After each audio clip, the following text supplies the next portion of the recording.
B, reason as lawgiver.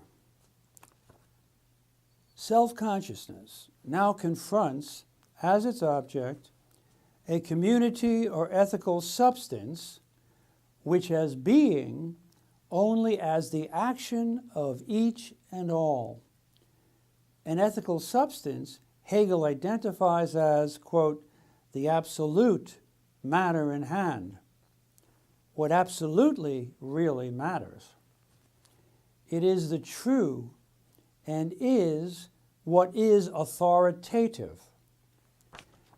It is the work and product of everyone and is an object, a totality, in which everyone can see themselves and see themselves as equally all reality, as reason actualized. This ethical substance or universal is in fact the absolute, and it divides itself into the laws of the absolute essence, an essence which is identical with self-consciousness. Self-consciousness, as sound reason, knows immediately what is right and good and ethical. Hegel proceeds to examine how these, quote, immediate ethical and authoritative laws are constituted. Reason's concern here is, how do you legitimate these ethical laws that all must follow and are the basis of everyone's self-actualization? Also, since these laws are the essence and being of everyone, and obeying them, everyone is obeying themselves, and hence absolutely free. Here we have the last trace of an immediate individuality still separated from the universal. It thinks it has to use its own individual reason to make and decide what are the laws which are its essence. It doesn't realize that the laws are created by universal reason, are there already, and as Antigone would say, do not require legitimation. Hegel considers two such laws which reason wants to validate qua their content. Quote, everyone ought to speak the truth, and, quote, love thy neighbor as thyself, end quote.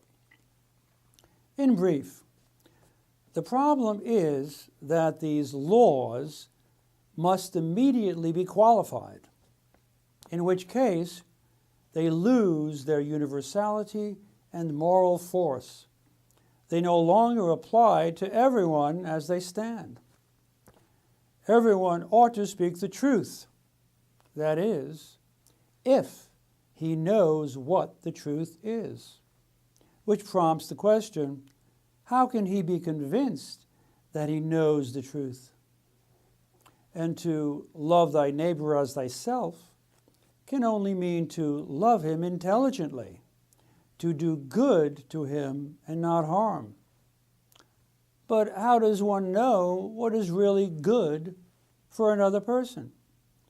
What you do may turn out to be the opposite. Our concern here was to legitimate the content of the immediate ethical laws. Since this proved impossible, we will now see if laws can be validated in terms of their form. C, reason as testing laws. We still want to test laws to see if they are legitimate laws and authoritative for us. So we will now use the criterion of formal universality. That is, to be a valid law, a law must be self-consistent or non-contradictory. The problem is, as Hegel notes, that because the criterion is a tautology and indifferent to the content, one content is just as acceptable to it as its opposite, end quote. Thus, for example, ought it to be an absolute law that there should be property? The answer is no, because the opposite is equally non-contradictory and thus valid.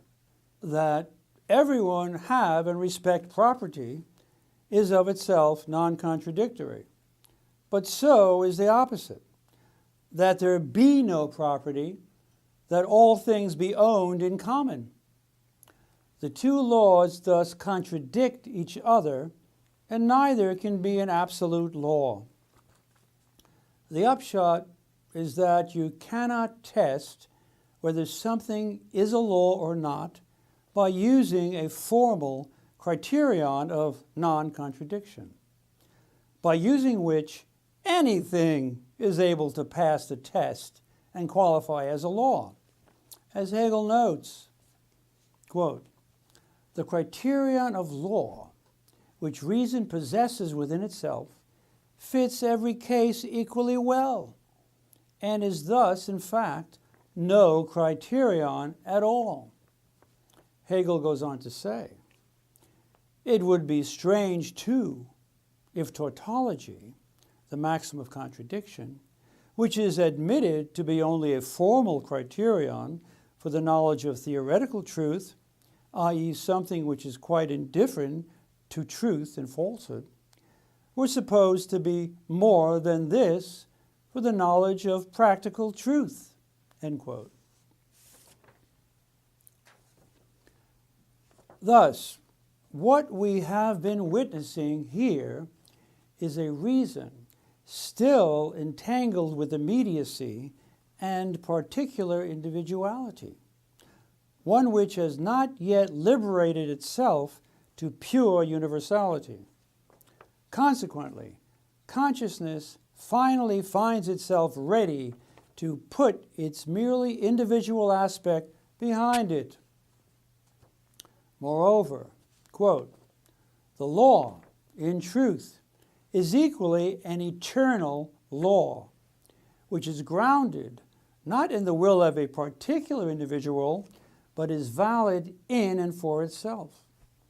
The law is the absolute pure will of all, which has the form of immediate being. In fact, the law is the universal I of the category, the I which immediately is a reality, and the world is only this reality," end quote.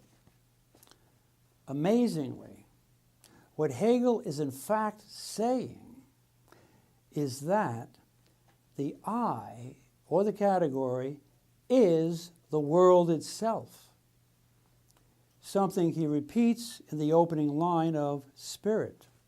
Quote, "Reason is spirit when it is conscious of the world as itself," end quote.